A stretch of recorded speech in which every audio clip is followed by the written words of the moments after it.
What's up? It's your girl Callie, and you're watching the Hip Hop Guru.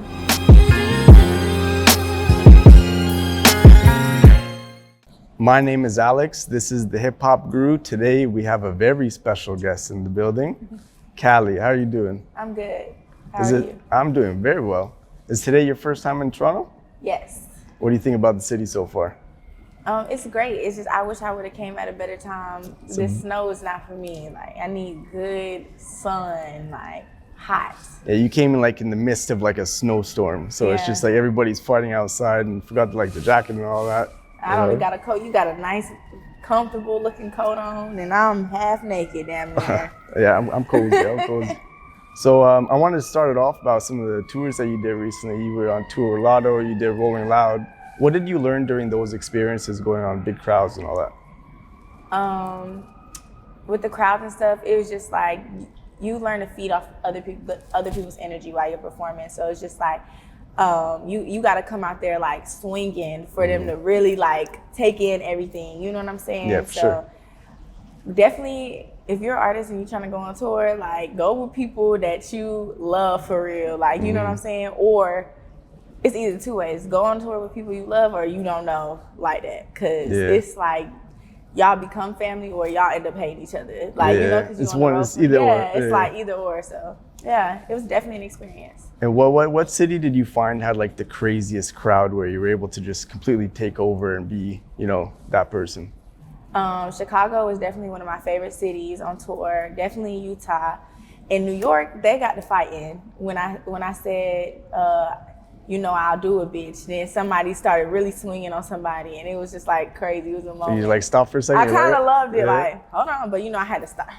Had to stop the show. Make sure everybody's okay, kind of thing. Yeah. So, the crowd control. Yeah. So you grew up in Georgia, and then you were staying there for a bit. You went and you were all over the States. You're saying, right? But you have a really interesting story where you started like when you were like 8 to 12, right? Right. And then you were at home, your stepdad was making beats, he was a producer? Yes. And then you made a deal where if you made a project, you would be able to get your own room. Yes. So you had like this confidence in yourself from early on. So what was going through your mind at that time as like, you know, before you were like really big and, you know, you're like, I want to become an artist? So when I was a little girl, I would always like write in my journal, like, you know, songs. I would be writing songs or like different things that I hear. So it was easy for me because I already had some stuff done. Of course I wouldn't tell him that. Be like, dang, you got that done fast. Like, you know, it felt good to like prove him wrong because I just thought he thought maybe I was lazy, like I wasn't gonna do it. Like, how bad you really want it, you know? So it felt good. I don't know. Yeah. So like so you were ahead of the game because you're like, you know what, I'll take on this task. Yeah. And I already have my foot in the door and I'm able to do this. So when you were making music at that time, do you find that there's a difference like with your delivery and your ability to kind of start, like get things going? Or do you think that your kind of approach to making music is a little bit different? Well, I learned how to record and really like make myself sound good at a young age because like he was recording me whenever I had those songs and making those CDs and stuff like that. So I feel like my like drive and like the things that I took from being a little girl still apply like nowadays. You know what I'm saying? But definitely it's a whole different vibe going on like with my music, obviously. Different tone, of course. I can't talk about what I'm talking about now. A little bit different, yeah. But yeah. So you had a lot of like a hustler mentality because you would take your like CDs and you go to barbershops and your soccer team. You know, a lot of people want to kind of have like instant gratification where everybody's like, you know, going crazy. So did you see that people saw that in like your hustler ambition kind of thing at the time where you were like? Well, going into the barbershop, obviously, I'm this little girl, like these people don't know me. They just like, okay, we're going to support take you. the CD. Here goes your $5. You know what I'm saying? It just kind of like, yeah. But my soccer team, I was actually friends with the girls and stuff like that. So they would always be like, oh, I've been listening to this. Or like before the soccer games, they'll turn on the song. Like, even if they was trying to be funny, to me, it was like, y'all playing my shit. Like, so. So that probably gave you some crazy motivation as well, like playing soccer, because you know everybody's turning up to your music as well. So you wanted to play originally like professional soccer before you went into music? Yeah, I did. So what position did you play in soccer?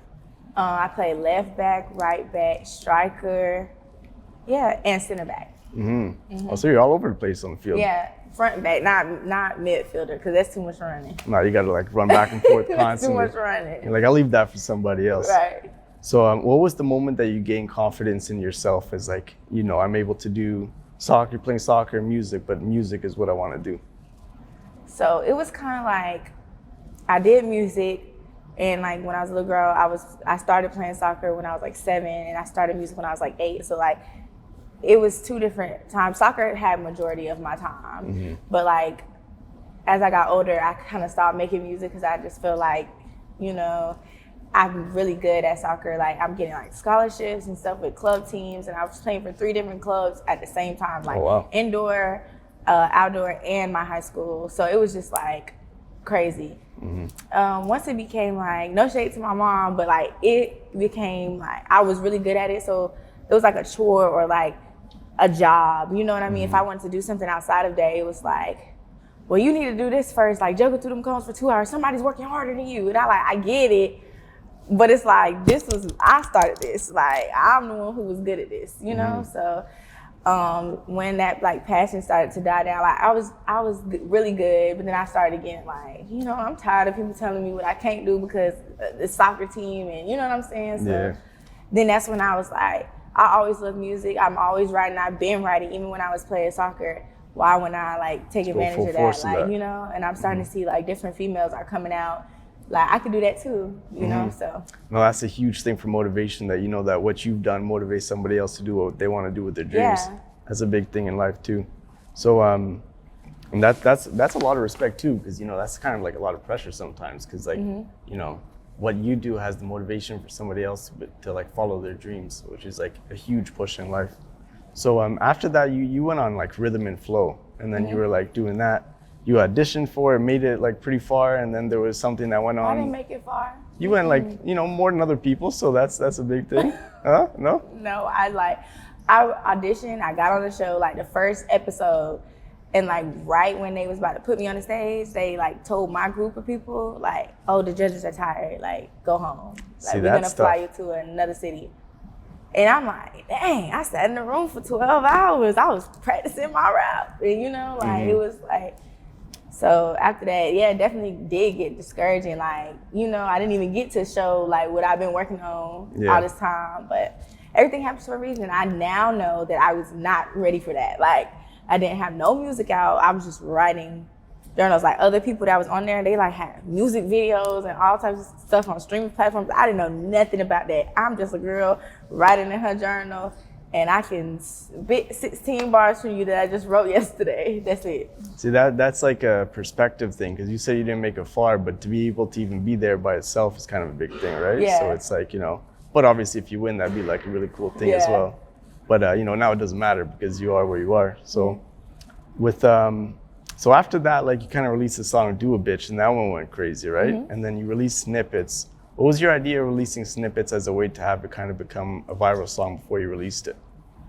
So it was kind of an accident with the whole like Triller things or like the TikToks. Like Trillers, I was just having fun. And it's kind of like your own mini music video. So it's just like, this is what I've been working on. Y'all want this? You know what I mean? And then they would just accidentally go viral. But with TikTok, I didn't even make my own TikTok account. My friend Allie did. And she was like, here goes your account. Here's your password.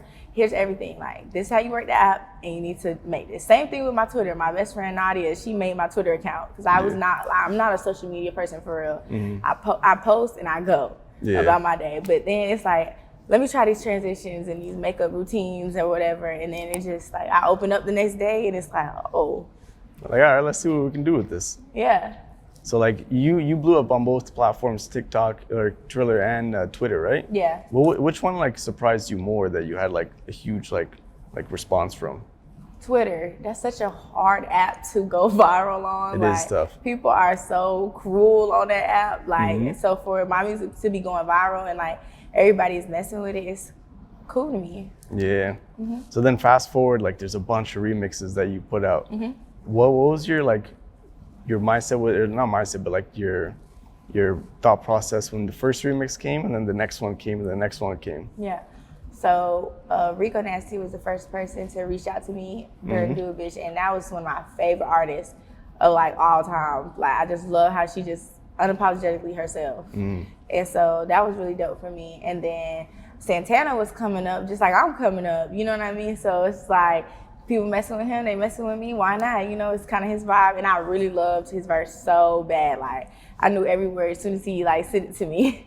And then Chanting, that's my girl in real life. So it was just kind of like friends, like that's becoming family, you know what I mean? No, that's a big thing too, because when you have like the chemistry on the song, then you can always tell. If it's kind of forced, then it's like, all right, you know, you email the verse over, then you'll do it, versus like you actually go in the studio and you actually do it together. And they genuinely like reached out to me, like, let me do the song. Like it wasn't me like, oh, I really want you like to do this. Like they showed interest first, so that was cool to me. Oh, that's great. So then after that, you have the song. And then what was like the idea with that one? Because you had ATL Jacobs with the production and all that, and then you had the crazy music video for that as well, which was interesting too, because you could go into acting like with the cutscenes and all that stuff in that one. I really do want to get into acting, but was like a late night vibe. Like I had been in the studio for like a week straight. I'm a new artist and I'm newly signed and stuff like that, so I was kind of tired. It was just kind of like, I never heard nobody say Like even Jacob knows, like I was listening to the beat and I'm like, like I'm ready to go. Like we in Miami, why is we not on the boat outside? Like I'm a new artist, you know, new type of vibe going on. I'm trying to be outside. And he like, no, you need to be in the studio. And I'm like, okay. So then I'm trying to write and all I keep hearing is because that's genuinely how I was feeling. Yeah. So and I was like, hopefully these people get it. Like that means no, like or nah, you know. And it was just kind of like an accident song. Yeah. So then, like, for it to go from like something being an accident to like a super viral success, that's like that's almost like a full circle moment, because you know it goes from something that you were just an idea to like being viral. It just shows like not to take stuff so serious. Like don't overthink stuff. You think something is cool or just like you have an idea, just try it. You just never know. Yeah. That's like when it comes to passion, like if you love what you're doing, you'll never look at the time, and then you'll do like your best work ever. Yeah. But if like you're being forced to do something, like you're saying with the soccer team, you know, when you're not having all the passion anymore, then it's kind of like, all right, I don't want to do this so much, and I'm not going to give my full effort anymore. Right. Which is an interesting thing. So when you first made the song, did you envision for it to have that like super success that it had? No, my more focus was like, okay, the song that goes viral is never the song the artist likes. So like I'm thinking like I need to love this song, you know, because I love Do a Bitch. Like that was my song, you know. So I'm like, man, y'all sure? You know, it was just kind of, I'm focused on what is that song that I love that I think that would go like viral right now. Yeah. And kind of having to take that like advice from people like, this is the one. Like, we're telling you like, this is the one. And I'm like, okay. Yeah. Like, I'll go with that. I'll go with it. So what's your plan for like the next one? What do you have planned for the following like year? So I'm trying to drop a tape ASAP. But I did a snippet on TikTok and Instagram and Twitter, and it's been going viral, like 6.5 million views. It hasn't even been a month yet. Yeah. And it's like going crazy. So we're trying to drop it ASAP because the girls is on my ass. So it's called Area Codes. Yeah? It's like a summertime track? Yeah. Who knows? It's any time. It's right now. The girls want it right now. It's perfect timing then. It's right around the corner. Yeah. So if you were to go back and tell yourself some advice that you know now, what would it be? You should just I would just tell myself like, just stick to what you love and like ride your own wave. You know what I mean? You don't necessarily have to listen to what everybody's opinion is, or like you can be like, what is the word? Receptive? Yeah, like you like take it in, but like it's not end all be all. Like if that's not what you want to do, then that's not what you want to do. Yeah, like your goals and visions could change every day, kind of thing. Exactly. Yeah. Yeah. So you were telling me that you were like all over the States when you were growing up. Who were some of your inspirations to like make you who you are today? Some of my favorite artists would have to be like Missy Elliott, Brent Faiyaz, Nicki, Aaliyah. Yeah. So if you were to have like a dream collaboration with somebody right now, who would it be? I already said the two. Like male wise would be Brent. I just feel like that would be fire. Mm-hmm. And then Nikki, that's like given. Like just yeah. That's on the way. I'm manifesting that. In due time, then. In due time. That's what it is. All right. So, do you have anything else that you want to share with us?